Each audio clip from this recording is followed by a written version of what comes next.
The maintenance crew at Nelly's Air Force Base had seen strange things before, but nothing like this. When 7-year-old Kestrel Thorne wandered into Hangar 18 during the family day tour, she should have been just another curious kid pressing her nose against the glass barriers. Instead, she slipped past the velvet ropes while her father chatted with an old squadron mate, her small fingers trailing along the fuselage of a supposedly dead F-22 Raptor. The aircraft had been decommissioned 3 months earlier after a catastrophic electrical failure during a training exercise. Every system had been declared beyond repair, its avionics gutted, its engines cold. The fighter sat in the hangar like a monument to engineering failure, a $250 million reminder that even America's most advanced war machines could simply die. But when Kestrel's palm touched the cockpit glass, something impossible happened. The HUD flickered to life. Warning lights danced across the instrument panel like Christmas decorations. The auxiliary power unit hummed with energy that shouldn't exist. "Jesus Christ," whispered Master Sergeant Rodriguez, dropping his clipboard. "That bird's been stone cold for months." Security alarms shrieked through the hangar as the Raptor's systems continued their unauthorized resurrection. The little girl stumbled backward, her eyes wide with wonder rather than fear. The fighter's engines didn't start, they couldn't. Not without fuel, not without authorization, but every screen, every light, every sensor array had somehow clawed its way back from electronic death. Within minutes, the hangar swarmed with personnel. Base security, maintenance chiefs, and a parade of increasingly nervous officers converged on the scene. Colonel Marcus Webb, the base commander, arrived just as the last of the fighter's systems finally went dark, returning to their mechanical grave. "Sir, I've never seen anything like it," Rodriguez reported, his voice shaking. "Kid barely touched the canopy, and that dead bird came alive like someone flipped a switch." Webb studied the child, who was now clinging to her father's leg. Commander David Thorne, a Navy pilot on joint assignment, looked equally bewildered. "She's always been drawn to aircraft," he said quietly. "But this is something else." What they didn't know, what they couldn't know, was that Kestrel Thorne carried something in her blood that would, 20 years later, make her the most feared pilot in American military history. They didn't know that her touch hadn't awakened a dead machine, but rather revealed a connection between human consciousness and aviation technology that would reshape warfare itself. They only knew that somehow, impossibly, a little girl had brought a fighter jet back from the dead with nothing more than the palm of her hand. The incident was classified within the hour. The official report listed it as an unexplained electrical anomaly. But 3 people in that hangar would remember this moment for the rest of their lives. Rodriguez, who would become Kestrel's crew chief 15 years later; Webb, who would pin wings on her chest as a second lieutenant; and David Thorne, who would watch his daughter disappear into the sky and never quite return to Earth. The mystery began with a child's curiosity and a dead machine's impossible awakening. It would end with a legacy that would echo through the corridors of the Pentagon for generations. 20 years later, Captain Kestrel Ghost Thorne sat in the cockpit of her F-35 Lightning II, her hands steady on the controls as she prepared for what intelligence analysts were calling an impossible mission. The brass had chosen her not because they believed in her, but because they needed someone expendable, someone they could blame when the mission inevitably failed. They had no idea what they were about to unleash. The target, a heavily fortified enemy installation protected by the most advanced surface-to-air missile systems ever deployed. The mission, a precision strike that would require flying through a gauntlet of death that had already claimed 3 of America's best pilots. "Ghost, this is Control Tower," crackled the voice in her headset. "You're cleared for departure. Remember, you're our 4th attempt at this target. The previous 3 pilots didn't make it home." Kestrel's fingers tightened on the stick. She could hear the doubt in the controller's voice, the barely concealed expectation of failure. They were sending her to die, and everyone knew it. "Copy that, Control," she replied, her voice steady despite the storm of emotions churning in her chest. "Ghost is ready for departure."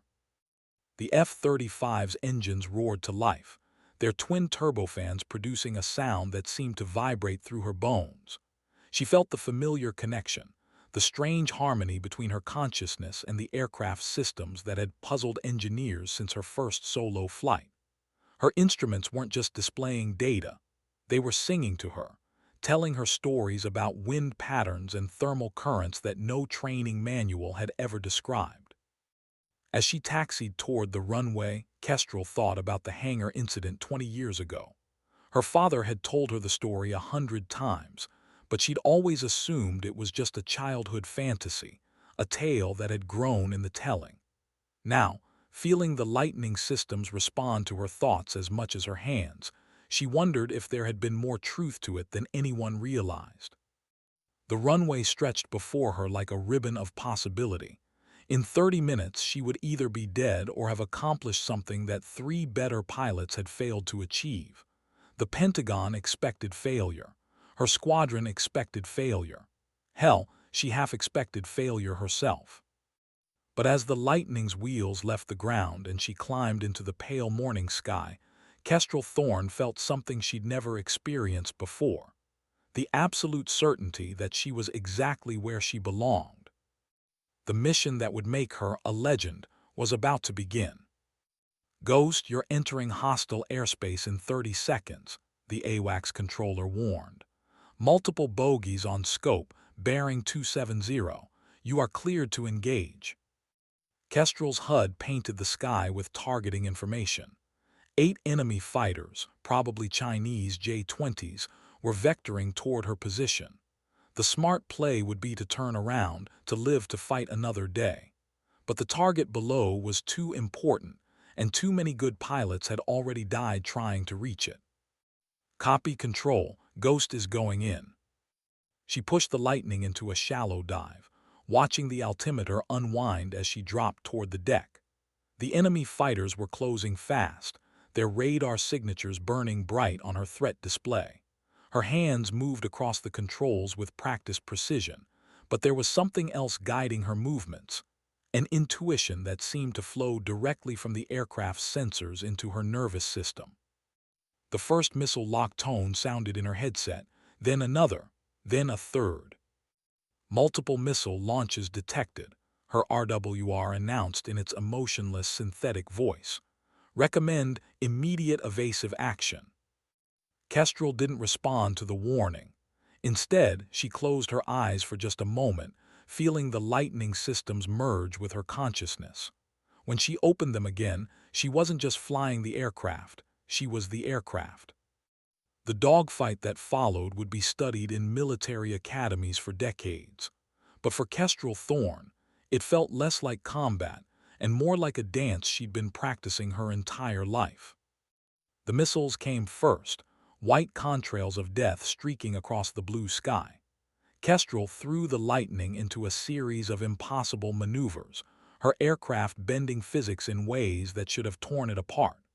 She could feel the G-forces crushing her body, but her connection to the fighter's systems seemed to protect her from the worst effects. First kill came at 12,000 feet. The lead J-20 never saw her coming. Her AIM-120 AMRAAM struck the enemy fighter center mass, turning it into a brief orange flower against the sky. The explosion was beautiful and terrible, a reminder that death in the air came wrapped in light and thunder. "Splash 1, she reported, her voice calm despite the chaos around her. 7 remaining." The enemy formation scattered, their pilots realizing they weren't facing an ordinary American pilot. These were veteran aviators, men who had trained for years to fight the F-35, but they had never faced someone like Kestrel Thorne. The second kill came 30 seconds later. This time, she used guns, the Lightning's 25mm cannon stitching a line of destruction across the J-20's starboard wing. The enemy fighter went into an uncontrolled spin, its pilot ejecting just before impact. "Splash 2, she called out, 6 remaining. But the real test wasn't the air-to-air combat. It was what came next. The surface-to-air missile sites had been tracking her since she entered hostile airspace. Now, with the enemy fighters neutralized, they were free to engage. The first SAM launched from a hidden position 12 miles north of her target, its radar signature blooming on her threat display like a malevolent star. Kestrel felt the Lightning's defensive systems activate automatically, chaff and flares spitting from the aircraft's belly. But she knew that wouldn't be enough. The enemy had learned from previous attacks, had adapted their tactics to counter American stealth technology. Ghost, multiple SAM launches detected. Recommend you abort the mission. Negative control. I'm continuing to target. The words came out of her mouth before she'd consciously decided to speak them. Part of her wanted to turn around, to live to fight another day. But a deeper part, the part that had been awakened in that hangar 20 years ago, refused to quit. The first SAM detonated 200 feet to her left, its fragmentation pattern lighting up the sky like deadly fireworks. Kestrel felt the lightning shudder as shrapnel peppered its armor, but the aircraft held together. Barely. "Damage report," she called out to her aircraft. And impossibly, she could swear she heard an answer in the subtle changes in engine tone and flight control response. The target was 5 miles ahead, a hardened bunker complex that intelligence claimed was impregnable. 3 pilots had died trying to reach it. Now it was her turn. The second SAM came from directly ahead, launched from a position that should have been impossible to detect. But Kestrel had felt it coming, had sensed the missile's approach through her strange connection to the Lightning sensors. She rolled the aircraft inverted and pulled into a crushing 8G turn, her vision graying at the edges as blood pooled in her lower body. The missile passed harmlessly beneath her, its proximity fuse failing to detonate. But there would be others, many others. "Ghost, your aircraft is showing significant damage. Recommend immediate RTB. Negative control. I'm 2 miles from target, beginning attack run." The Lightning's targeting system locked onto the bunker complex, its laser designator painting the hardened concrete with invisible light. Kestrel's thumb hovered over the weapon release button. One squeeze, and 2,000 pounds of precision-guided death would streak toward the target. But first, she had to survive the next 60 seconds. The bunker's close defense system activated as she approached, filling the air with tracer rounds and explosive shells. The sky around her turned into a maze of death, every cubic foot of space crossed by lethal fire. It was like flying through a thunderstorm made of bullets. Kestrel felt the Lightning respond to her thoughts, its flight path weaving through the defensive fire with impossible precision. She wasn't flying the aircraft anymore. She was simply willing it to move, and it obeyed. The weapon release tone sounded in her headset. Target locked.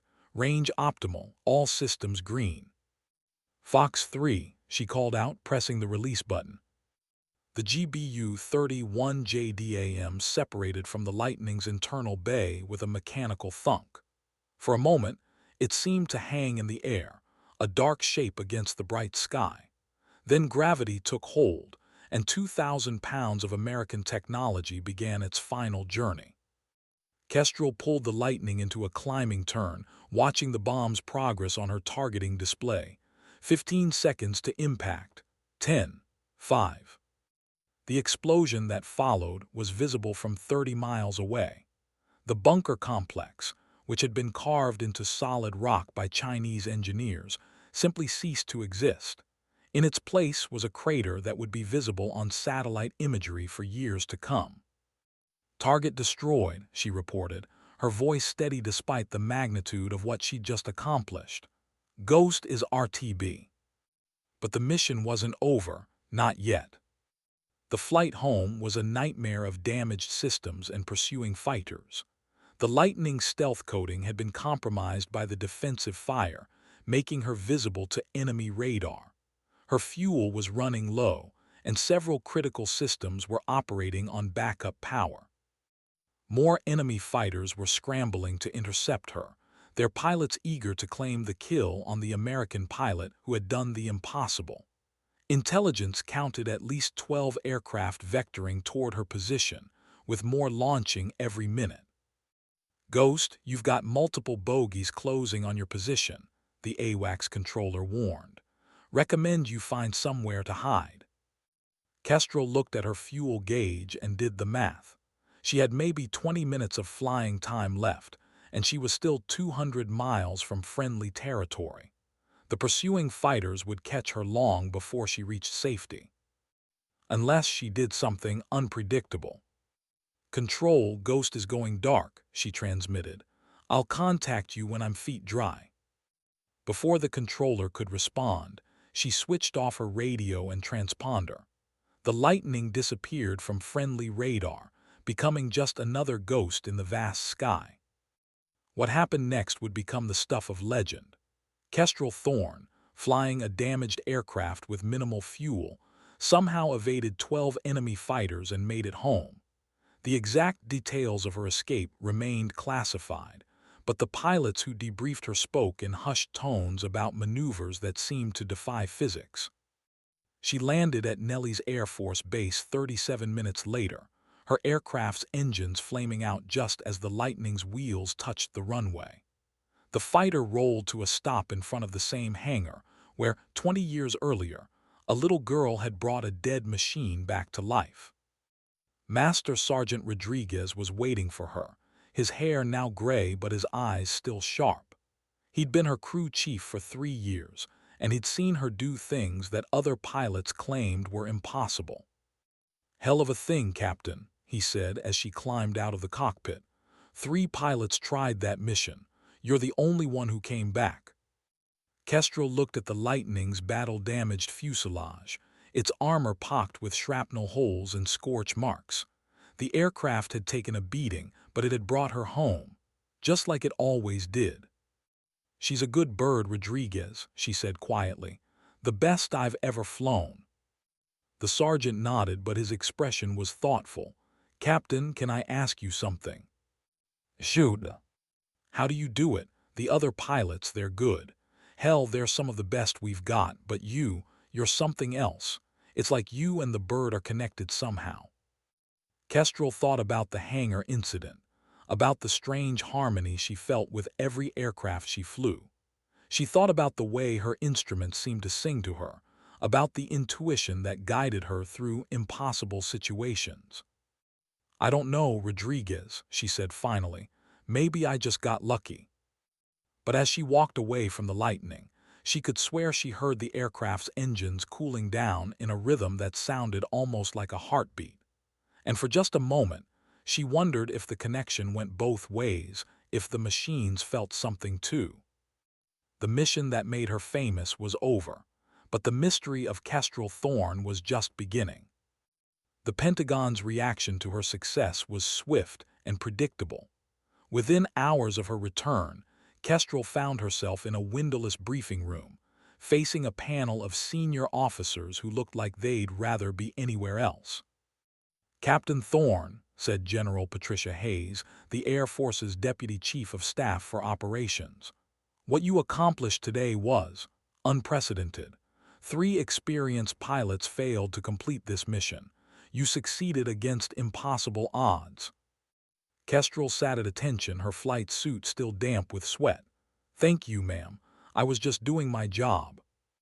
"Your job was to attempt the mission," Hayes continued, "not to succeed at it. The planning committee estimated a less than 5% chance of success. You've just upset a lot of carefully calculated assumptions." The room fell silent.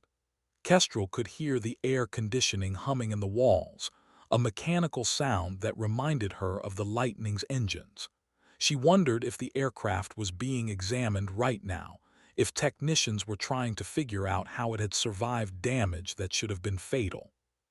"Captain," said Colonel Webb, the base commander who had watched her as a 7-year-old girl, "in your debriefing, you mentioned that your aircraft system seemed to respond to your thoughts. Can you elaborate on that?" Kestrel hesitated. How could she explain something she didn't fully understand herself? "Sir, It's difficult to describe.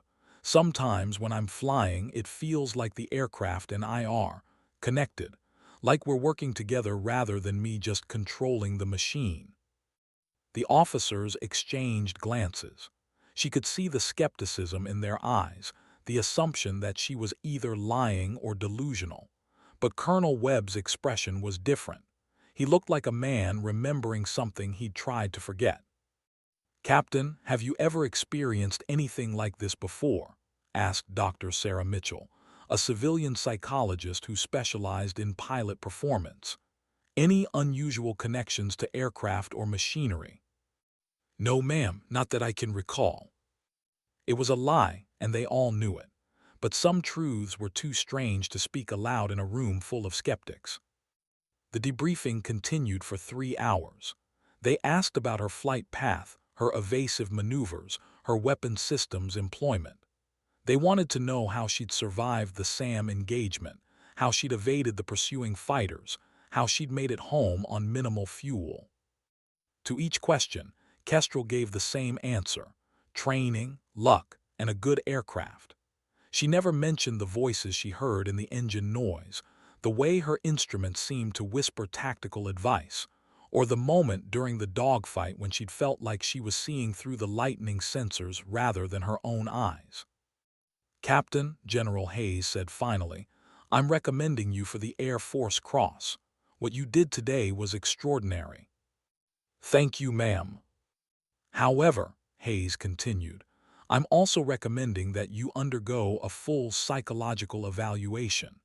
The Air Force needs to understand what makes you different from other pilots.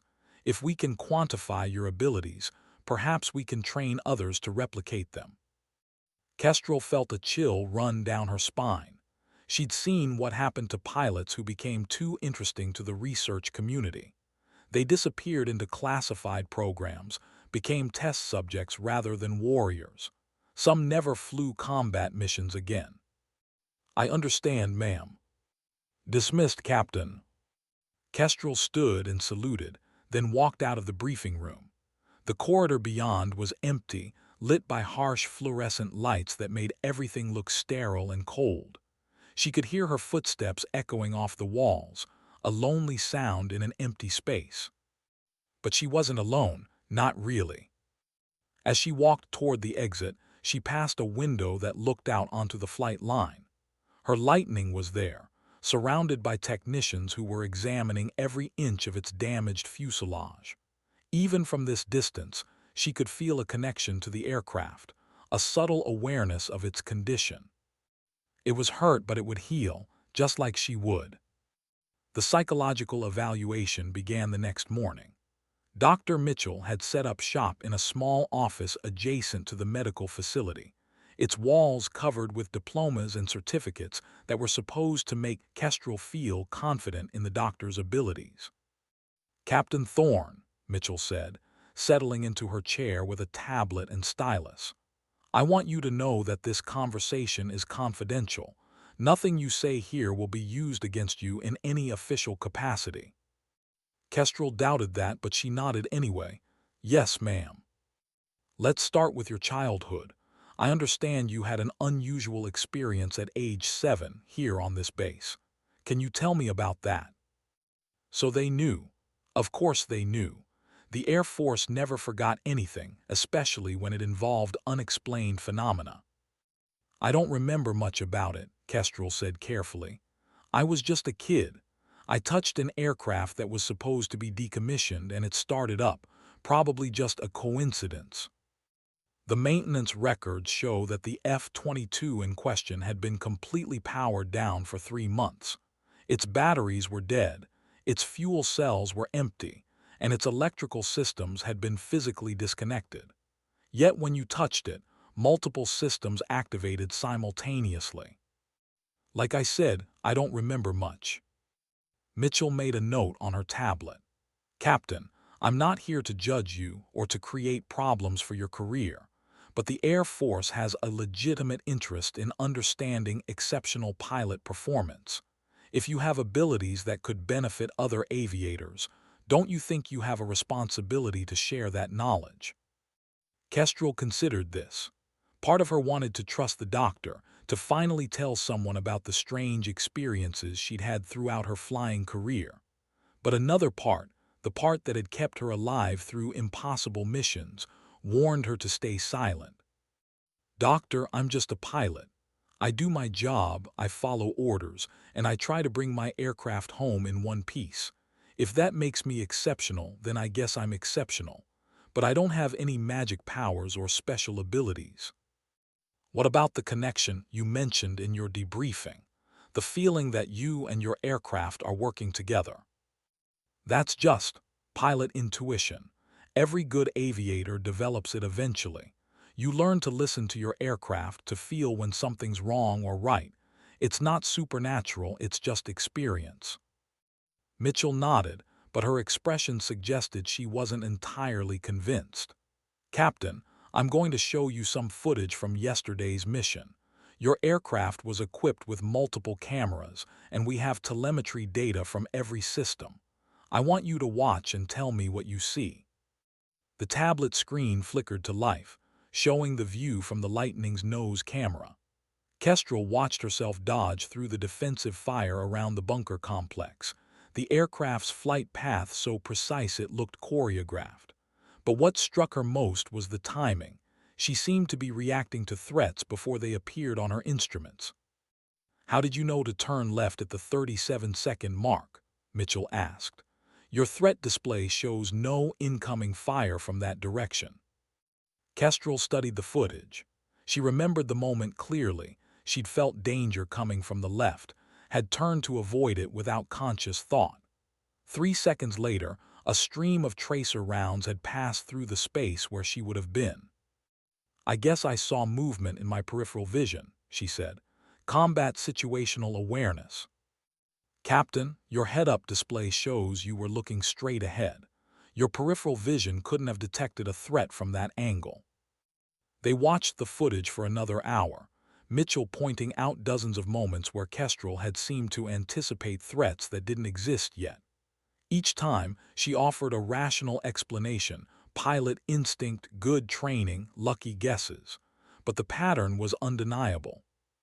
"One more question," Mitchell said finally. "Do you dream about flying?" "Sometimes, most pilots do." "What about dreams where you're not just flying, but where you are the aircraft? Where you can feel your wings cutting through the air, your engines burning fuel, your sensors painting the sky with information?" Kestrel felt her heart skip a beat.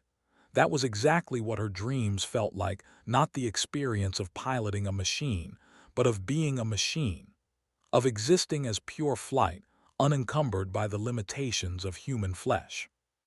"No," she said, "I don't have dreams like that." Mitchell made another note.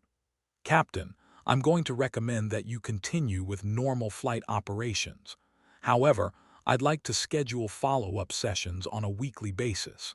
The Air Force is very interested in understanding the source of your exceptional performance." "Understood, ma'am."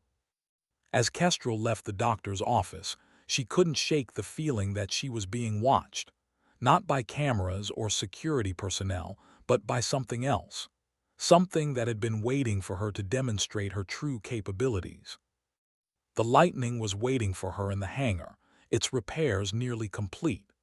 Rodriguez was supervising the work, his experienced eye catching details that younger technicians might miss. "How's she looking, Chief?" Kestrel asked. "Better than she has any right to," Rodriguez replied. "The damage reports said she took enough punishment to down 3 aircraft, but most of it was superficial. It's like she knew exactly how much she could take without failing." Kestrel ran her hand along the Lightning's fuselage, feeling the slight vibration of the maintenance equipment. For just a moment, she thought she sensed something else, a presence, a consciousness that existed somewhere between the aircraft's systems and her own awareness. "Chief, can I ask you something?" "Sure, Captain." "Do you ever feel like the aircraft are alive? Not in a crazy way, but like they have personalities or preferences?" Rodriguez was quiet for a long moment. "Captain, I've been working on fighters for 23 years. I've seen birds that were gentle as lambs and others that tried to kill every pilot who flew them. I've seen aircraft that refused to start for some crew chiefs and purred like kittens for others. So yeah, I think they have personalities. But you think it's just mechanical quirks, right? Not actual consciousness. I think there's a lot about these machines that we don't understand, Rodriguez said carefully. And I think some pilots have a gift for connecting with them. You've got that gift, Captain. Use it wisely. That evening, Kestrel stood on the flight line, watching the sun set behind the distant mountains. The base was quiet, most of the personnel having gone home to their families. But she could hear the subtle sounds of the aircraft around her, the tick of cooling metal, the whisper of wind through intake ducts, the distant hum of auxiliary power units. And underneath it all, she could swear she heard something else. A pattern in the mechanical noise, like a language she was only beginning to understand. Her phone buzzed with a text message from her father. Saw the news. Proud of you, kiddo. Your mother would be too. Kestrel smiled, thinking about her mother's reaction to the hangar incident 20 years ago. Ellen Thorne had been the only one who hadn't seemed surprised by what happened. She'd simply nodded, as if she'd been expecting it. She always knew you were special, her father had said later. She just didn't know how special. Now, standing in the gathering darkness, Kestrel wondered if her mother had known more than she'd let on. If the connection to aircraft was something that ran in families, passed down like eye color or musical talent. A sound caught her attention, the distant roar of jet engines starting up. Someone was taking off for a night training mission, their aircraft's exhaust painting brief orange flames against the darkening sky. Kestrel closed her eyes and listened to the sound, feeling it resonate through her bones. It was beautiful and terrible, a song of power and precision that spoke to something deep in her soul. Tomorrow she would fly again. There would be other missions, other impossible odds to overcome. The Air Force would continue to study her, to try to understand what made her different. But tonight, she was just a pilot standing on a flight line, connected to the eternal dance of metal and sky. The mystery of Kestrel Thorne was far from solved. In fact, it was just beginning to unfold. The next morning brought new orders and a new challenge. Kestrel was summoned to the operations center at 500 hours, where she found Colonel Webb waiting with a classified folder and a grim expression. "Captain, we have a situation," Webb said without preamble. 12 hours ago, a classified reconnaissance aircraft went down over enemy territory. The pilot is alive but surrounded by hostile forces. Every rescue attempt has failed.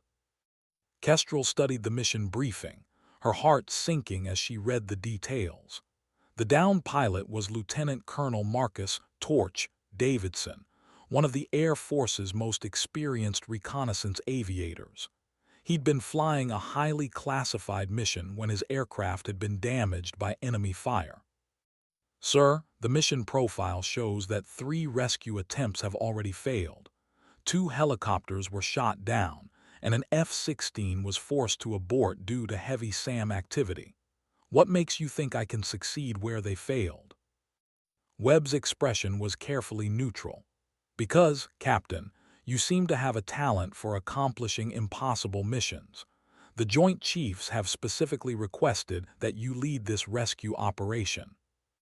The words hit her like a physical blow. The Joint Chiefs, the highest-ranking military officers in the United States, had specifically requested her by name. Either she was being recognized for her exceptional abilities, or she was being set up as a scapegoat for a mission that was expected to fail. "I understand, sir. When do I launch?" 30 minutes. Your aircraft is being prepped now, and Rodriguez is personally overseeing the weapon load. You'll be flying with full air-to-air and air-to-ground capabilities. Kestrel nodded and headed for the door, but Webb's voice stopped her. "Captain, there's something else. The downed pilot, he's Ellen Thorne's brother." The words hit her like lightning. Ellen Thorne, her mother, who had died in a car accident when Kestrel was 16. The woman who had somehow known that her daughter was destined for extraordinary things. "Sir, I don't understand. My mother's name was Ellen Thorne, but she didn't have any brothers. She was an only child." Webb's expression softened slightly. "Captain, your mother's maiden name was Ellen Davidson. She had a younger brother named Marcus who joined the Air Force. Your parents chose to keep that relationship quiet for security reasons." The room seemed to spin around her. Uncle Marcus, the mysterious relative who had sent birthday cards but never visited, who had always been described as working overseas. He was the downed pilot she was being sent to rescue. "Captain, are you all right?" "Yes, sir, I'm fine." But she wasn't fine. She was reeling from the revelation that her family had secrets she'd never suspected, connections to the military that went back generations. "There's one more thing," Webb continued. "Your uncle specifically requested that if anything happened to him, you should be told about the family connection. He said you'd understand what it meant." Kestrel felt a chill run down her spine. "What did he mean by that, sir?" "I was hoping you could tell me, Captain." 20 minutes later, Kestrel was strapping into the Lightning's cockpit, her mind racing with questions about her family's hidden history. Rodriguez was running final checks on the aircraft's systems, his movements efficient and professional despite the obvious concern in his eyes. "Captain, I've loaded you with a full combat load," he reported. 4 AMRAAMs, 2 Sidewinders, and a full gun load. You'll also be carrying 2 external fuel tanks for extended range. "What about the rescue package?" "That's being handled by Special Operations. You'll be providing air cover for a high-risk extraction. The operation is being personally overseen by General Hayes." Kestrel nodded, but her attention was focused on the Lightning systems. As she ran through the pre-flight checklist, she noticed something unusual. The aircraft's responses seemed more immediate, more intuitive than normal. It was as if the fighter could sense the importance of the mission. "Ghost, you're cleared for immediate departure," the tower controller announced. "Priority handling, direct route to target area." "Copy, Tower. Ghost is ready for departure." As the Lightning's engine spooled up, Kestrel felt the familiar connection to the aircraft's systems. But this time, there was something else, a sense of urgency, of destiny approaching like a storm front. The takeoff was smooth and powerful, the Lightning climbing into the pre-dawn sky like a missile fired from the Earth. But as Kestrel leveled off at 30,000 feet, she noticed something that made her blood run cold. "Control, Ghost. I'm showing multiple radar contacts vectoring toward the target area. Looks like at least 20 enemy fighters." "Copy that, Ghost. Intelligence estimates enemy strength at 30-plus aircraft. You're authorized to engage at your discretion." 30 fighters against one F-35. The odds were impossible, even for someone with her abilities. But somewhere in the hostile territory ahead, her uncle was waiting for rescue, surrounded by enemy forces that would kill him the moment they realized help wasn't coming. "Understood, Control. Ghost is continuing to target."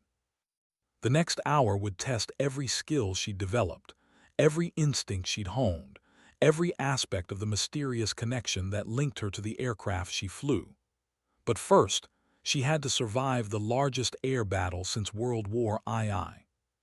"Multiple missile launches detected," her RWR announced. "Recommend immediate evasive action." Kestrel pushed the Lightning into a diving turn, watching as a dozen enemy missiles streaked through the space where she'd been flying. The sky around her was filled with contrails and flame, a deadly ballet of modern warfare. "Ghost, we're showing you outnumbered 30-1. Recommend you disengage and return to base." "Negative, Control. I have a pilot to bring home." The first enemy fighter appeared on her HUD, a Chinese J-20 that had climbed to intercept her. Kestrel felt the familiar surge of connection as the Lightning systems merged with her consciousness, turning pilot and aircraft into a single entity dedicated to survival and victory. "Fox 2, she called out, launching a Sidewinder at the J-20. The missile found its mark, turning the enemy fighter into a brief fireball against the dawn sky. "Splash 1, she reported, 29 remaining." But even as she spoke, she knew the real battle was just beginning. The enemy had learned from her previous engagements, had adapted their tactics to counter her abilities. This time, they weren't just trying to stop her, they were trying to kill her. The lightning screamed through the sky, its pilot and systems working in perfect harmony to thread a path through the deadliest air defense network ever constructed. Behind them, the sun was rising, painting the sky in shades of orange and gold that reminded Kestrel of the flames she'd seen in that hangar 20 years ago. Her uncle was out there, waiting for rescue. Her family's mysterious legacy was finally being revealed. And somewhere in the chaos of aerial combat, Kestrel Thorne was about to discover the true meaning of her gift. The second wave of enemy fighters came from below, climbing up from the deck in a coordinated attack that showed sophisticated planning. Kestrel felt the Lightning's threat detection system scream warnings as multiple radar locks painted her aircraft. The sky around her erupted in missile trails and tracer fire. "Ghost, you've got 12 bogies climbing to engage. Recommend immediate climb to avoid engagement." "Negative control, I'm going through them." It was insane. Any rational pilot would have turned around, would have lived to fight another day. But Kestrel wasn't thinking rationally anymore. She was thinking with the part of her mind that had awakened in a hangar 20 years ago, the part that understood machines in ways that defied explanation.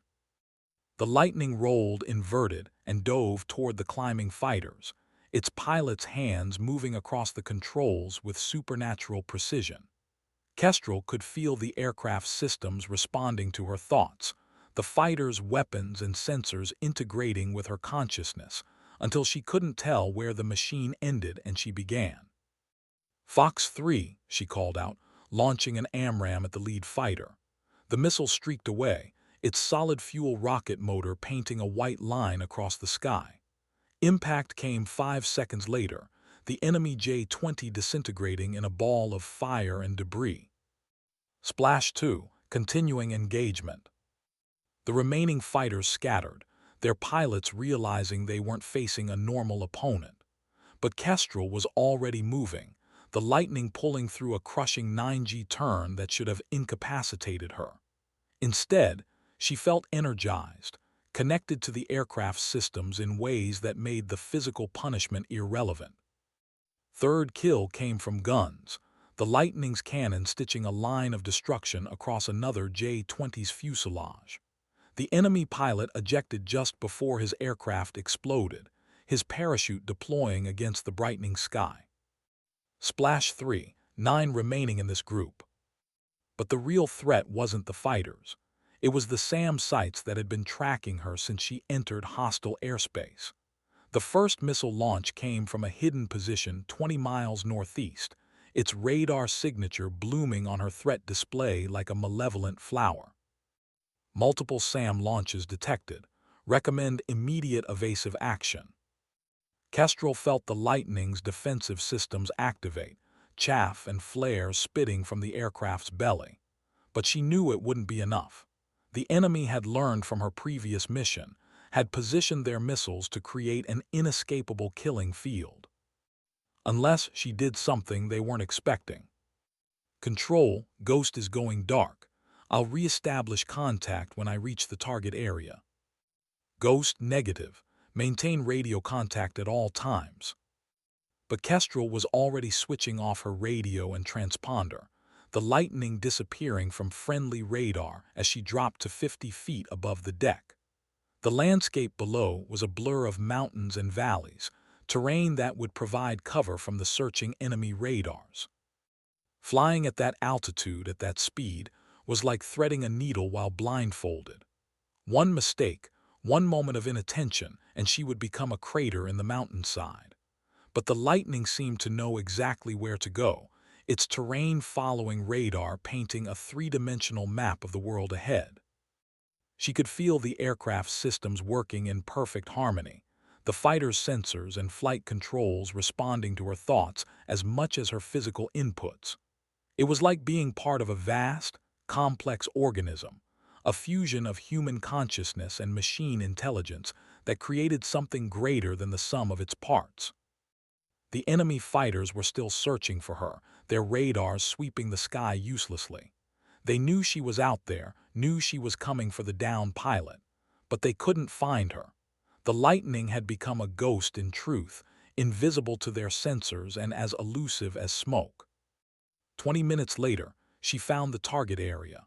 Her uncle's aircraft had gone down in a valley surrounded by enemy positions, its wreckage scattered across a meadow that had become a kill zone.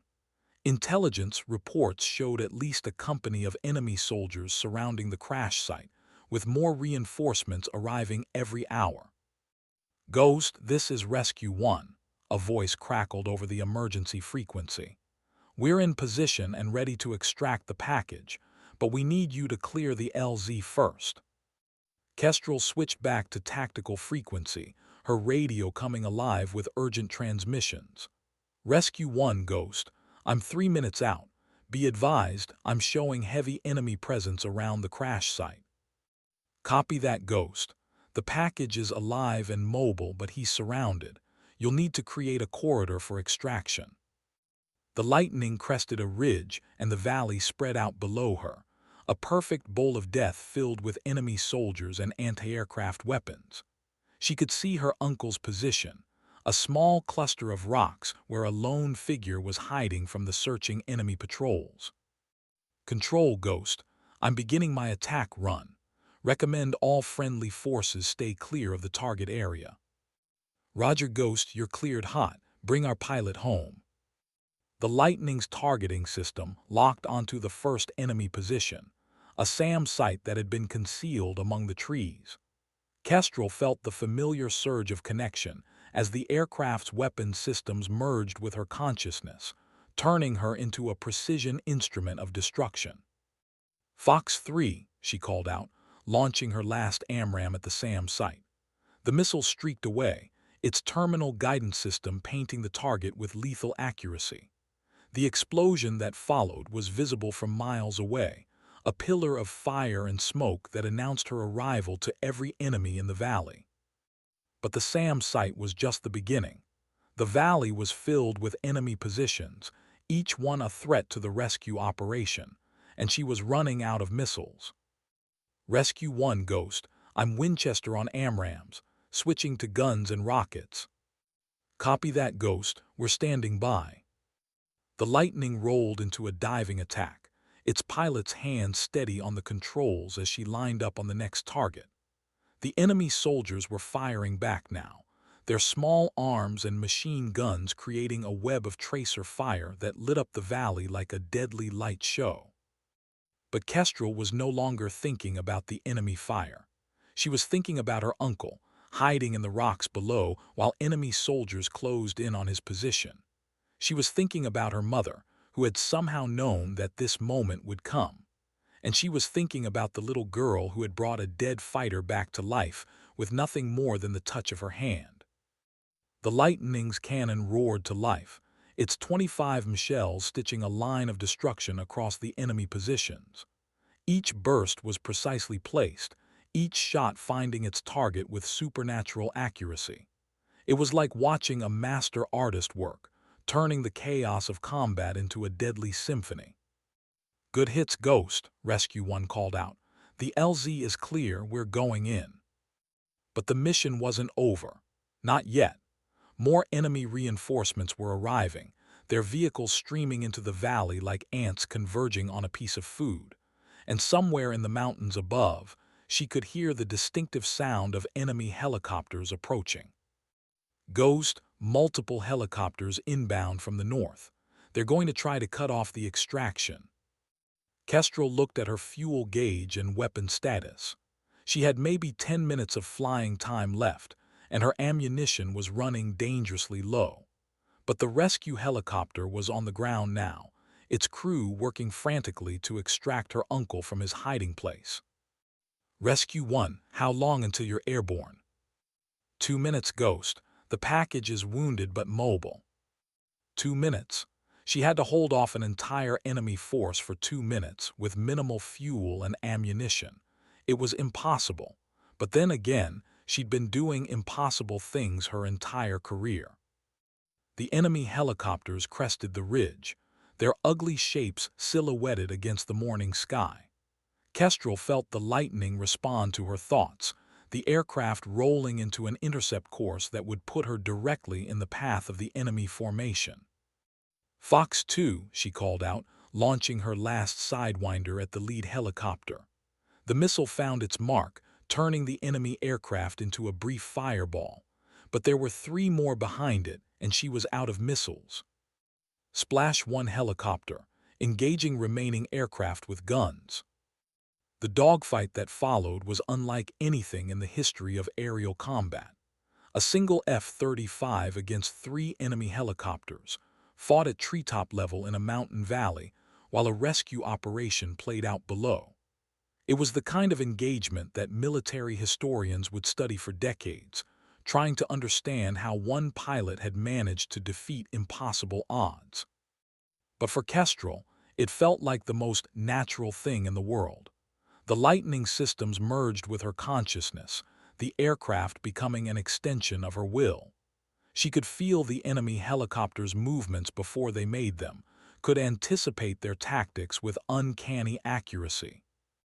The second helicopter fell to a gun run that lasted 3 seconds, its rotor blades disintegrating under the impact of 25 shells. The third tried to flee, but the lightning was faster, its cannon finding the enemy aircraft just as it cleared the ridge. All hostile helicopters destroyed, she reported. Rescue 1, what's your status? Package is secure, Ghost. We're airborne and heading for home. Kestrel felt a surge of relief, but it was short-lived. Her fuel gauge was showing fumes, and she was still deep in enemy territory. The lightning had given everything it had, but the laws of physics were inexorable. Control, Ghost. I'm showing minimal fuel remaining. Request immediate tanker support. Negative, Ghost. No tankers available in your area. You'll have to make it home on internal fuel. The math was simple and brutal. She had maybe 5 minutes of flying time left, and she was still 100 miles from friendly territory. The lightning couldn't make it home, and there was nowhere to land in the hostile terrain below. But as she climbed toward the mountain peaks, Kestrel felt something she'd never experienced before.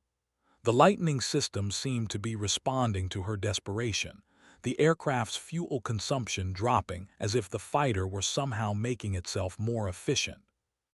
Impossible, she whispered, watching the fuel gauge stabilize at a reading that should have been 0 minutes ago. But impossible or not, it was happening. The lightning was flying on fumes and determination, its systems somehow extracting every last molecule of energy from its fuel cells. It was as if the aircraft were willing itself to keep flying, drawing on reserves that existed somewhere beyond the realm of engineering.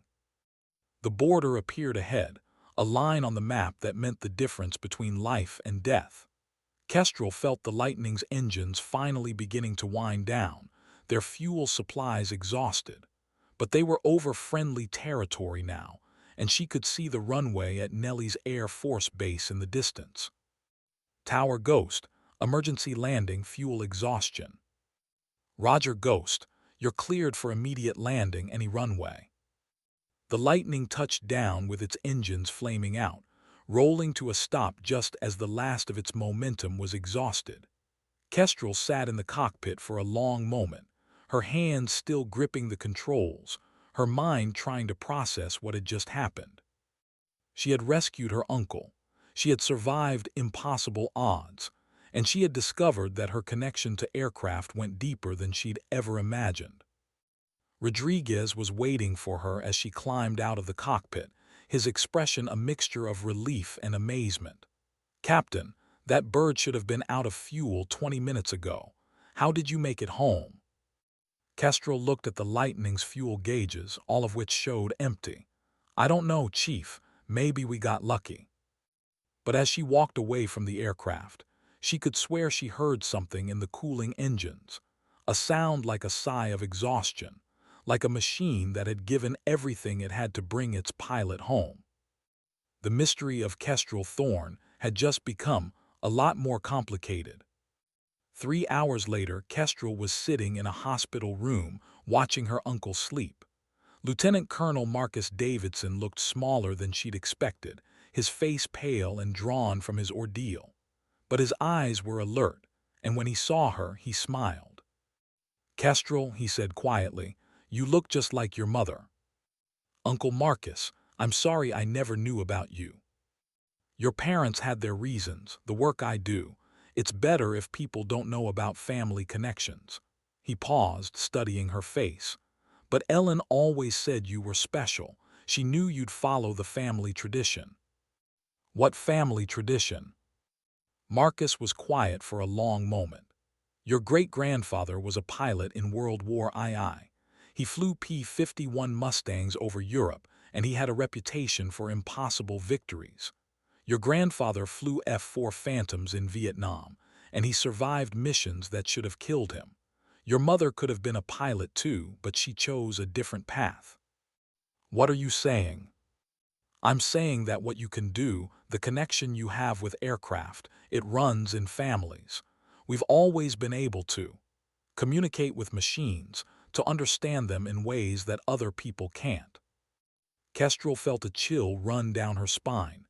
"You're talking about the Hangar incident, aren't you, when I was 7? Your mother told me about that.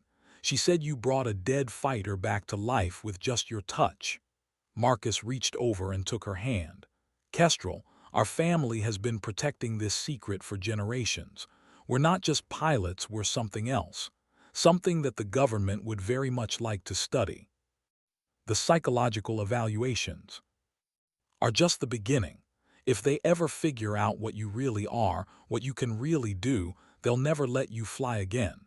You'll become a test subject, a research project. That's why your mother made me promise to stay away, to keep our connection secret." Kestrel thought about Dr. Mitchell's questions, about the way her Lightning had somehow stretched its fuel supply beyond all possibility. "What exactly are we?" "I don't know," Marcus admitted. "But I know it's been in our family for as long as anyone can remember. And I know that you're the strongest of any of us. What you did today, flying through that air defense network, surviving that dogfight, it shouldn't have been possible." "Then why did it happen?" "Because the machines trust you, because they know you're one of them in a way that other people aren't." Marcus squeezed her hand. "But you have to be careful, Kestrel. The military is getting suspicious. They're starting to ask questions that don't have normal answers." A knock at the door interrupted them.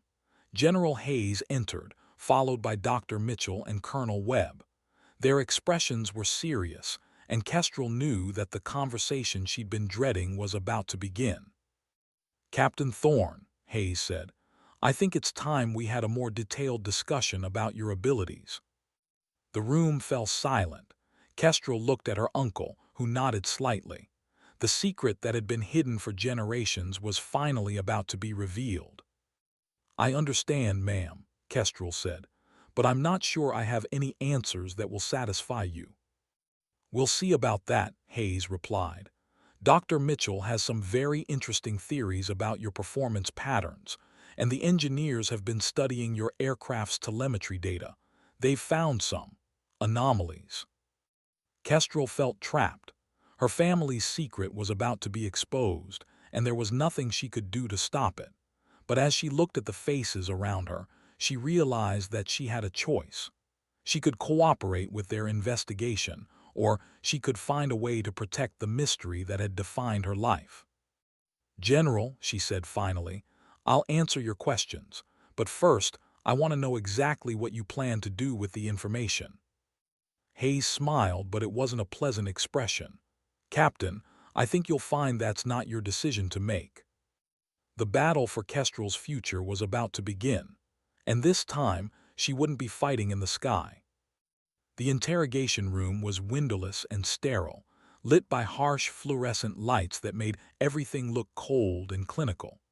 Kestrel sat at a metal table, facing a panel of officers and scientists who looked like they were about to dissect her. "Captain Thorne," Dr. Mitchell began, "we've analyzed the telemetry data from your last 3 missions. Your aircraft's performance parameters consistently exceed manufacturer specifications. Your fuel consumption is 20% lower than normal, your turn rates are 15% higher, and your targeting accuracy is statistically impossible." "Maybe I'm just a good pilot," Kestrel said. "Captain," General Hayes interjected, "we've had good pilots. We've had great pilots. What you're doing is beyond human capability. Your aircraft systems are responding to inputs that don't exist in any technical manual." Dr. Mitchell opened a tablet and showed her a series of graphs. "These are your biometric readings from yesterday's mission. Your heart rate, blood pressure, and brain activity all show patterns that we've never seen before. It's as if you're interfacing with your aircraft systems at a neurological level." Kestrel studied the data, her mind racing. The graphs showed exactly what she'd been feeling, the moments when her consciousness had merged with the lightning systems, when she'd stopped being a pilot and become something else entirely. "I don't understand what you're showing me," she said. "Captain, please don't insult our intelligence," Hayes said. "We know you're different. We know you have abilities that other pilots don't possess. What we need to understand is how those abilities work and how we can replicate them. You want to create more pilots like me. We want to create better pilots, period. If you have some kind of enhanced interface with aircraft systems, we need to understand it. The national security implications are staggering." Kestrel felt a chill run down her spine. This was exactly what her uncle had warned her about. They wanted to study her, to turn her into a research project. And once they understood her abilities, they would try to replicate them in other pilots. "What if I refuse to cooperate?" "Then you'll be grounded permanently," Hayes said. "Your security clearance will be revoked and you'll be reassigned to a desk job. You'll never fly again." The threat hit her like a physical blow. Flying wasn't just her career. It was her life, her identity, her connection to something greater than herself. The thought of being grounded, of never feeling the harmony between pilot and aircraft again, was almost unbearable. "I need time to think about this," she said. "You have 24 hours, Hayes replied. "After that, we'll proceed with or without your cooperation." The meeting ended abruptly, leaving Kestrel alone with her thoughts and a decision that would change her life forever. She could cooperate with the investigation, allowing them to study her abilities and potentially create a new generation of enhanced pilots. Or she could refuse, accepting a future that would keep her on the ground but preserve the mystery that had defined her family for generations. That evening, she walked out to the flight line, drawn by the familiar sounds of aircraft and the smell of jet fuel. The Lightning was there, its repairs complete, its systems ready for the next mission. But would there be a next mission? Or would this be the last time she stood next to an aircraft as a pilot? She placed her hand on the Lightning's fuselage, feeling the familiar vibration of the aircraft's systems. For just a moment, she thought she sensed something else, a presence, a consciousness that existed somewhere in the interface between human and machine. "What am I supposed to do?" she whispered. The answer came not in words, but in a feeling, a sense of purpose, of destiny approaching like a storm. Whatever she chose, whatever path she took, the mystery of Kestrel Thorne was far from over. The next morning brought a decision that would surprise everyone, including herself. Instead of reporting to the interrogation room, Kestrel found herself in General Hayes's office, dressed in her flight suit and carrying a proposal that would change everything. "General," she said, "I have a counter-proposal." Hayes looked up from her desk, clearly annoyed. "Captain, you were supposed to report to Dr. Mitchell an hour ago." "I know, ma'am, but I think there's a better way to handle this situation."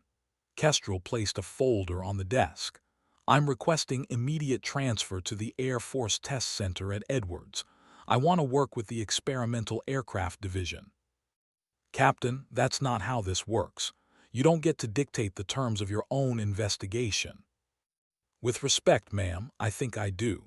You need to understand my abilities, and I need to understand them too. But I won't be turned into a laboratory rat. If you want my cooperation, it has to be on terms that allow me to keep flying. Hayes opened the folder, scanning the transfer request. You want to test experimental aircraft.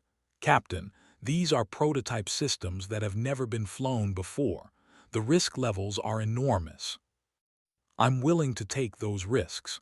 In exchange, I'll work with your researchers to understand how my abilities interface with aircraft systems.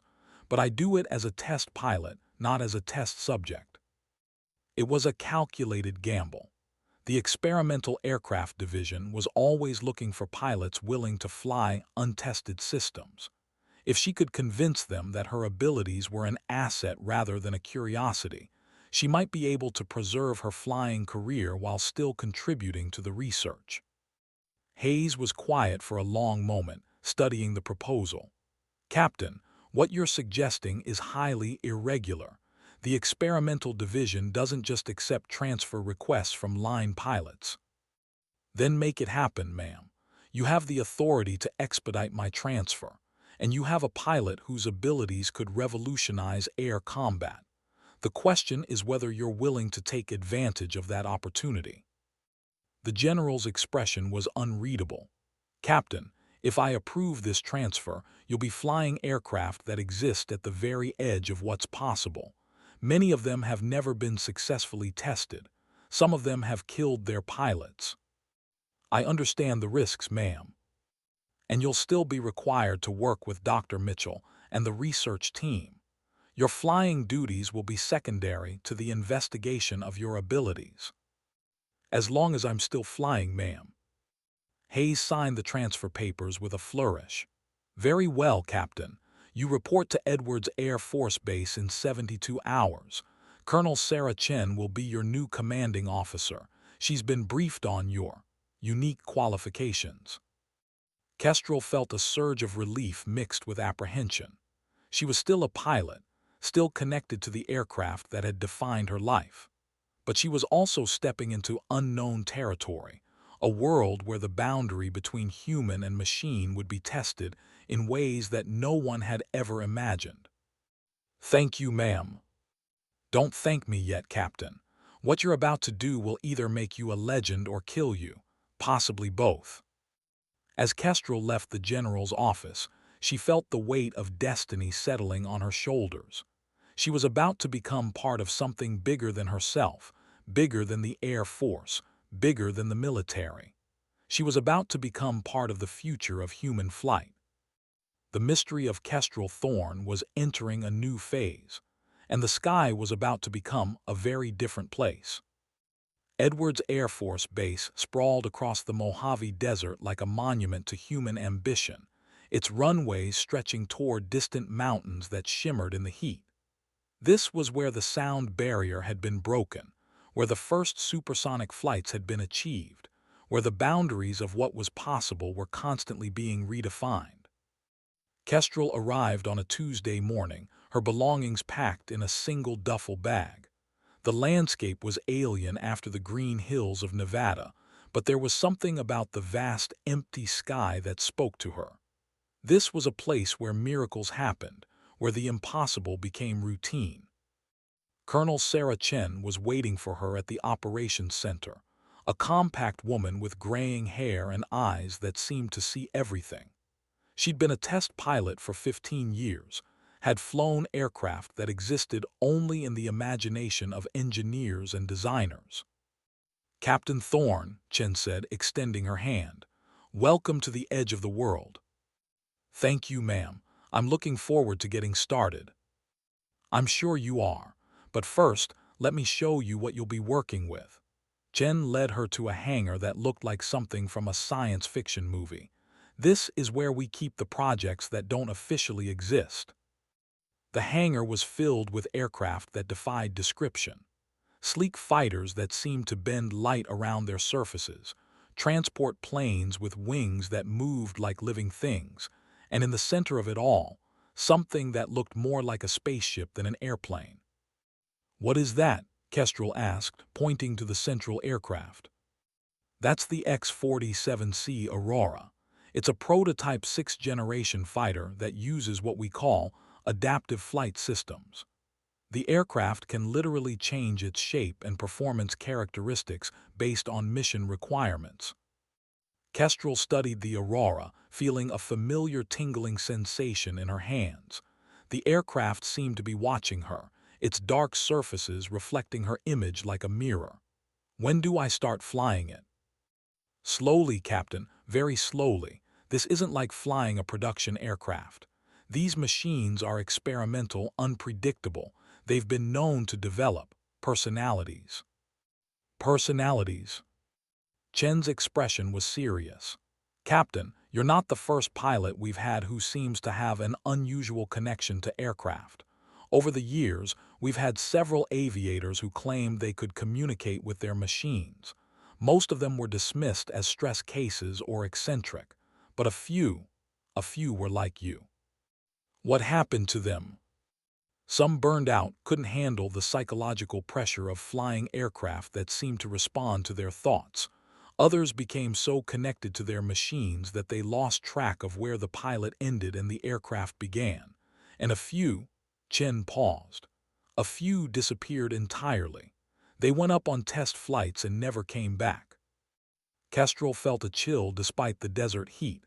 "Are you trying to scare me, ma'am?" "I'm trying to prepare you, Captain.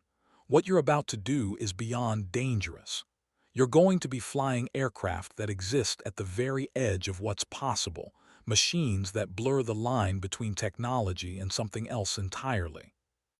They walked deeper into the hangar, past aircraft that seemed to shift and change as they watched. Kestrel could feel something in the air, a presence that seemed to emanate from the machines themselves. It was like being in a room full of sleeping giants. "Your first flight will be in the X-45 Wraith," Chen continued. "It's a stealth reconnaissance aircraft with some unusual characteristics. The previous test pilot claimed it could read his mind." "What happened to him?" "He's in a psychiatric facility in Colorado. Claims he's still flying, even though he's been grounded for 6 months." They stopped in front of an aircraft that seemed to absorb light rather than reflect it. The Wraith was beautiful in a predatory way, its lines flowing like liquid metal.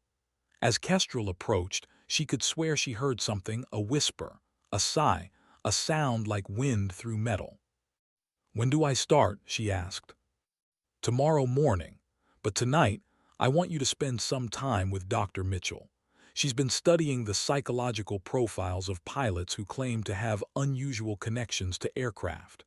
She thinks she's found a pattern." That evening, Kestrel found herself in another sterile office, facing the same psychologist who had questioned her at Nellie's. But Dr. Mitchell's manner was different now, more respectful, as if she were dealing with a colleague rather than a test subject. "Captain," Mitchell said, "I've been reviewing the files of every pilot who's claimed to have an unusual connection to aircraft. I've found some interesting patterns." "Such as?" All of them reported the same basic experience, a feeling that they were communicating with their aircraft, that the machines were responding to their thoughts rather than their physical inputs. All of them showed exceptional performance in combat situations, and all of them had family histories that suggested the trait might be hereditary. Kestrel thought about her uncle's words, about the family tradition that had been hidden for generations. "What are you suggesting, Doctor?" "I'm suggesting that what you have isn't just a psychological quirk. It's a genuine ability, something that allows you to interface with aircraft systems at a level that other pilots can't achieve. The question is whether it's something that can be understood, measured, and perhaps replicated. And if it can't be replicated, then you may be unique, Captain. The only person in the world who can do what you do. The implications of that are staggering. Kestrel left the session with more questions than answers. But as she walked across the base in the gathering twilight, she felt a sense of anticipation building. Tomorrow, she would fly an aircraft that existed at the very edge of possibility. Tomorrow, she would discover just how deep her connection to machines really went. The mystery of Kestrel Thorn was about to enter its most dangerous phase, and the sky would never be the same. The X-45 Wraith sat in the pre-dawn darkness like a piece of night-given form, its surfaces so perfectly black that it seemed to absorb the hangar lights around it. Kestrel approached slowly, her footsteps echoing in the vast space, feeling the familiar tingling sensation that told her she was in the presence of something extraordinary. "She's beautiful, isn't she?" said Chief Master Sergeant Elena Vasquez, the Wraith's crew chief. "And deadly. This bird has capabilities that make your F-35 look like a World War II fighter." "What makes her so special?" "Adaptive stealth technology, quantum radar systems, and flight controls that seem to anticipate the pilot's commands. The previous test pilot swore the aircraft could read his mind. Course, he also swore he could hear it talking to him, so take that for what it's worth." Kestrel placed her hand on the Wraith's fuselage, feeling the familiar vibration of active systems. But there was something else, something she'd never experienced before. The aircraft seemed to be aware of her presence, recognizing her touch in ways that defied explanation. "The pre-flight is different from anything you've done before," Vasquez continued. "The Wraith systems are integrated in ways that no production aircraft has ever achieved. You don't just fly this bird, you become part of it." The cockpit was unlike anything Kestrel had ever seen. Instead of traditional instruments, the pilot's station was surrounded by holographic displays that seemed to float in the air around her. The controls were minimal, almost organic in their design, as if the aircraft expected to be flown by thought rather than touch. "Neural interface is experimental," Vasquez explained. "You'll feel a slight tingling when the system comes online. That's normal. If you start hearing voices or seeing things that aren't there, abort the flight immediately." "Has that happened before?" "Let's just say you're not the first pilot to try this system." As Kestrel settled into the pilot's seat, she felt the aircraft's systems beginning to respond to her presence. The holographic displays came alive, showing her information that seemed to flow directly into her consciousness. She could sense the Wraith's engines, its flight controls, its weapon systems, all of it connected to her awareness in ways that made her previous flying experience seem primitive by comparison. "Wraith systems online," she reported. "All displays show green." "Copy that, Ghost. You're cleared for taxi to runway 09.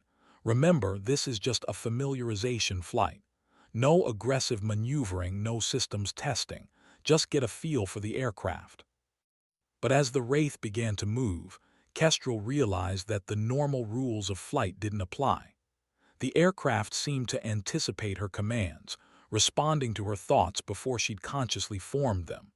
It was like being part of a vast, complex organism that existed somewhere between flesh and metal. "Tower Ghost, ready for departure." "Roger, Ghost. You're cleared for immediate takeoff. Maintain flight level 200, heading 090.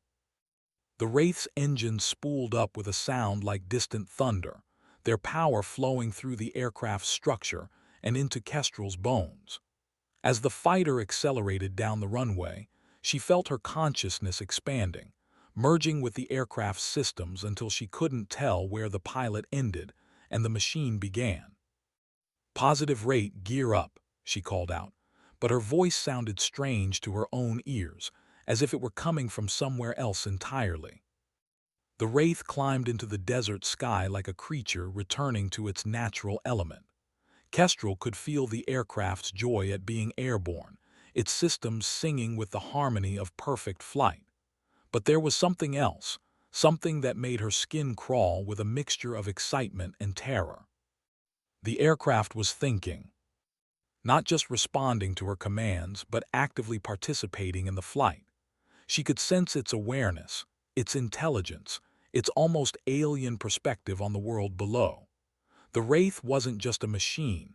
It was a partner, a collaborator, a consciousness that existed in the realm between human and artificial intelligence. Ghost, how are you handling the neural interface? Dr. Mitchell's voice crackled over the radio. It's intense, Kestrel replied. I can feel the aircraft's systems, but there's something else. It's like the machine is aware of me. That's normal, Captain. The Wraith's AI systems are designed to interface with human consciousness. Just remember to maintain your individual identity. Don't let the aircraft's awareness overwhelm your own. But even as she spoke, Kestrel could feel her consciousness expanding, merging with the Wraith systems in ways that made her previous flying experience seem like a child's game. She could sense the aircraft's sensors painting a three-dimensional picture of the world around them, could feel the subtle movements of air over the wings, could taste the electromagnetic spectrum through the fighter's radar systems. Ghost, your biometric readings are showing some unusual patterns. Are you experiencing any disorientation? Negative control. I've never felt more aware in my life. And it was true. Flying the Wraith was like awakening from a dream, like discovering senses she'd never known she possessed.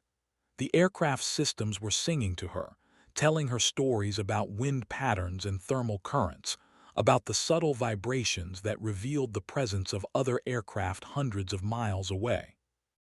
Ghost were showing an unidentified aircraft on scope, bearing 270. Can you confirm? Kestrel looked at her displays, but